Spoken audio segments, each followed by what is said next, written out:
Bonjour à tous, je suis Nicolas Lachise, photographe sur Lyon, et voici une nouvelle vidéo de mon blog photo.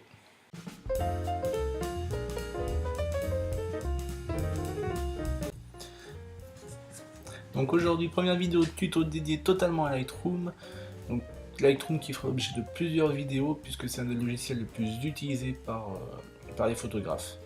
Ces différentes vidéos sont regroupées sur une playlist sur YouTube et dans une section totalement consacrée à Lightroom dans le blog photo. La première vidéo va traiter bien évidemment de l'importation des images sur Lightroom, mais avant de commencer, je tiens à dire qu'il y a autant de méthodes d'importation qu'il y a de photographes. Celles que je vais vous montrer ne sont pas forcément meilleures ou forcément moins bonnes, mais ce sont deux différents types d'importation qui vous montreront toutes les options du logiciel.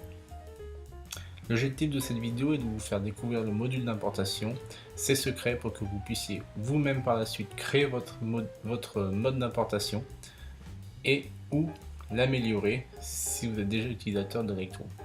Donc pour cette vidéo, j'ai utilisé les photos d'une sortie dans le Vercors, donc à la croix de Velan. Donc il me faut ma carte mémoire, donc une carte CF, mon lecteur de carte CF, voilà, c'est du USB 2, il faut que j'en achète un nouveau. Mais avant tout, on va passer donc sur Lightroom pour vous décrire ce fameux module d'importation. Donc nous voilà sur Lightroom, donc l'importation se fait depuis le menu bibliothèque, donc en haut. Donc on a plusieurs menus, bibliothèque, développer, carte, diapo, impression web. Donc pour importer des photos, on va d'abord ouvrir le module d'importation. Donc en cliquant en bas à gauche, importer.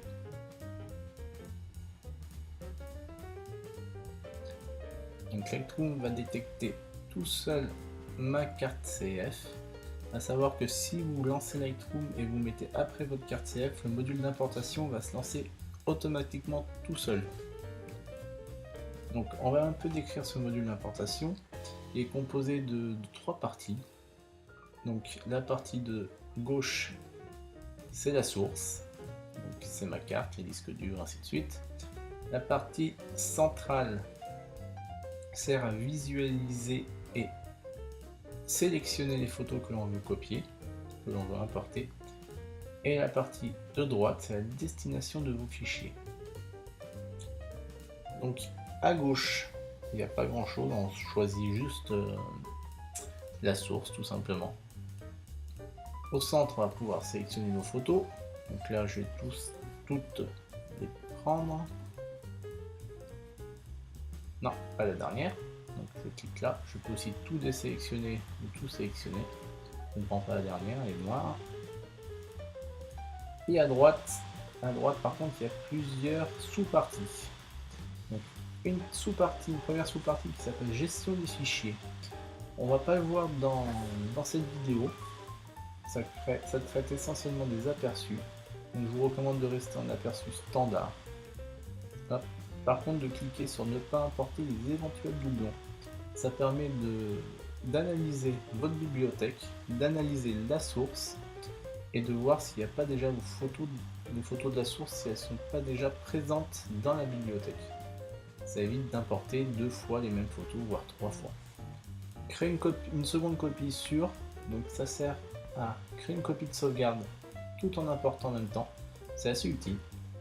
Je vais pas sélectionner aujourd'hui. Renommer le fichier, je l'utilise rarement, mais il m'arrive quand je traite qu'un seul événement.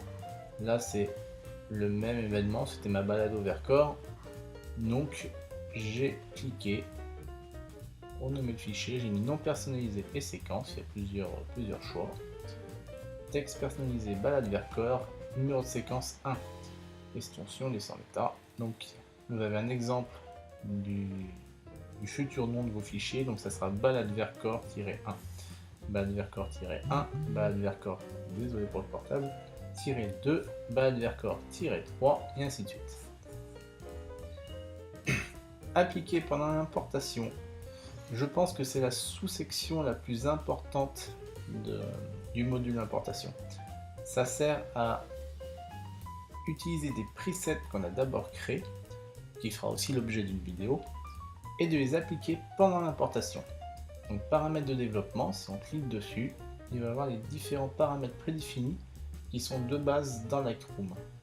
Donc par exemple, photo vieille, ainsi de suite. Si j'utilise, allez au hasard, passé, pendant l'importation, toutes mes photos vont être développées à la façon de ce preset là. C'est pas mon but, donc je vais laisser 100. Métadonnées. Donc les métadonnées sont des informations contenues dans vos photos. Elles sont invisibles sur l'image bien sûr, mais avec des logiciels spéciaux on peut les afficher. Donc dans un fichier texte par exemple. Hop, c'est j'ouvre métadonnées, donc c'est des presets. On a par exemple le nom de la copie, les informations sur l'appareil, le copyright, les informations sur le créateur, et ainsi de suite. Donc ça j'utilise pas trop, c'est très rare qu'on utilise, jusqu'au final le mot-clé, les mots-clés pardon. Donc j'ai déjà créé des presets, donc un preset de copyright, et vous avez vu que ça remplit tout seul des cases dont j'ai besoin. Donc les mots-clés, mes informations sur le créateur, le copyright, et voilà. Il ne me reste plus qu'à appuyer sur créer une fois que j'aurai rempli toutes les cases nécessaires. Si je ne l'ai pas créé, puisque je l'ai déjà fait, je vais annuler. Par contre, je vais l'appliquer à toutes les photos. On peut aussi rajouter des mots-clés. Ici, donc dans le preset métadonnées, il y a déjà des mots-clés. Je peux aussi en rajouter d'autres. Ici, je vais rajouter Vercors. Ça sera tout. Et enfin, la sélection du fichier de destination. Donc moi je vais dans mon catalogue photo et dans 00 importation. J'ai mis un sous-dossier, balade Vercors. Il ne me reste plus qu'à cliquer sur importer. L'importation se lance, c'est assez long selon le nombre de photos et la puissance de l'ordinateur. Donc je coupe la vidéo et on se retrouve tout à l'heure.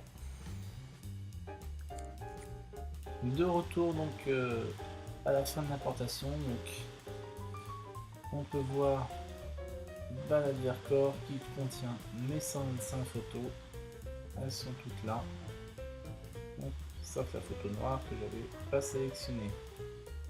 Si je regarde mes mots-clés, on peut voir que les mots-clés du paramètre défini métadonnées ont été rajoutés, donc là chez Nicolas, mon blog photo de Nico, et celui que j'avais rajouté individuellement, Vercors aussi.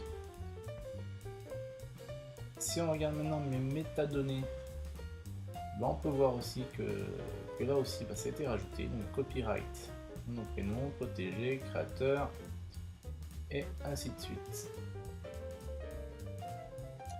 Maintenant, il ne me reste plus qu'à trier, sélectionner mes photos et les traiter, bien sûr, pour enfin les exporter ou les imprimer. Mais ça sera d'autres vidéos. Ce que je vais vous montrer maintenant, c'est la deuxième partie. Hop, il ne s'arrête pas. C'est la deuxième partie, la deuxième méthode d'importation des photos. Donc pour la faire, je vais supprimer ces photos là. Hop. Supprimer. Voilà.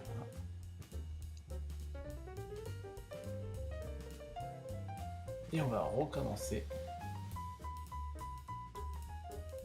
en faisant la deuxième méthode. Pour cela par contre je vais passer par d'explorateur. Je m'explique pourquoi j'utilise cette méthode. Elle est peut-être plus longue, j'ai jamais vraiment essayé, mais elle me sert dans de nombreux cas. On va imaginer que vous avez photographié un mariage par exemple, et que vous rentrez, je sais pas, très tard le soir ou même très tôt le matin, vers 2-3 heures du matin. La chose la plus importante à faire, je pense, pour tout photographe, c'est de mettre en sécurité ses photos, surtout des événements où on était rémunéré pour ça, donc mariage, baptême, tout ça. La première chose que je fais quand je rentre, la première chose que j'ai envie de faire, c'est d'aller me coucher. La première chose que je fais, c'est de sauvegarder mes photos. Pas de les importer immédiatement sur la bibliothèque Lightroom, mais de les importer, de les copier. Donc bah, je vais insérer ma carte SCF. Elle va se faire détecter. Et pour ça, hop, première chose que je vais faire, c'est de copier mon répertoire dans le dossier. Moi je fais comme ça, dans le dossier de destination de mon importation. Donc j'ai fait copier, j'étais dans mon dossier catalogue LR, photo, importation 00. C'est là où on a importé tout à l'heure nos photos. Ici, je vais coller l'élément. Donc un copier-coller tout simple. Donc ça dure un certain temps. Une fois que ça sera terminé, il ne me restera plus qu'à aller enfin me coucher. J'aurai mes photos en 2 exemplaires, donc un exemplaire sur ma carte CF et un exemplaire sur mon disque dur. C'est un peu moins long que l'importation complète, puisqu'il n'y a pas d'aperçu, il n'y a pas de métadonnées, il n'y a rien à faire. Donc ça me permet en 3 minutes d'avoir une double copie de mes photos. Une importation complète, tout à l'heure, elle a dû durer une dizaine de minutes peut-être, je n'ai pas vraiment regardé, mais c'est environ ça pour 150 photos. Donc il reste 2 minutes. Donc une fois que c'est fini, je peux tout éteindre, je peux aller me coucher. Le lendemain matin ou plus tard dans la journée, si j'arrive très tôt le matin, il ne me restera plus qu'à lancer Lightroom, hop, importer. En source, je ne vais pas aller dans le D800 parce que mes photos sont déjà sur mon disque dur. Hop, je vais aller chercher mes photos. Ainsi de suite. Je vais mettre un raccourci dans le dossier où je les ai copiées. Elles sont là.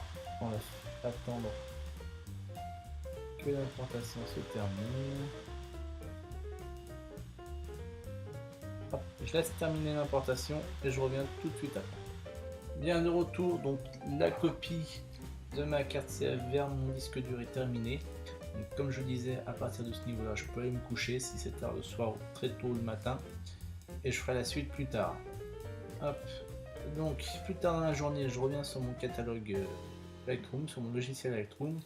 En destination je vais plus sur mon Nikon D800 mais je vais sur l'endroit, sur le fichier où j'ai copié mes photos. 00 importation, je peux même aller dans, hop, ici, pour être plus précis. Là je ne vais plus copier comme j'ai fait tout à l'heure, ça ne sert à rien puisqu'elles y sont déjà. Je vais ne pas déplacer puisqu'elles y sont déjà, ça ne sert à rien non plus. Je vais juste ajouter les photos au catalogue. Donc, vous voyez, il y a des panneaux qui ont disparu sur la droite. Donc la destination et le renommage des fichiers. Quand on fait ajouter, on ne peut pas renommer les fichiers, il faudra le faire par la suite. Le reste, je ne touche à rien. Donc les métadonnées, toujours preset bloc copyright. Là je vais rajouter encore une fois Vercors. Hop, il ne me reste plus qu'à importer mes photos. Et vous allez voir que c'est beaucoup plus rapide au niveau de l'importation puisqu'il n'y a pas de copie.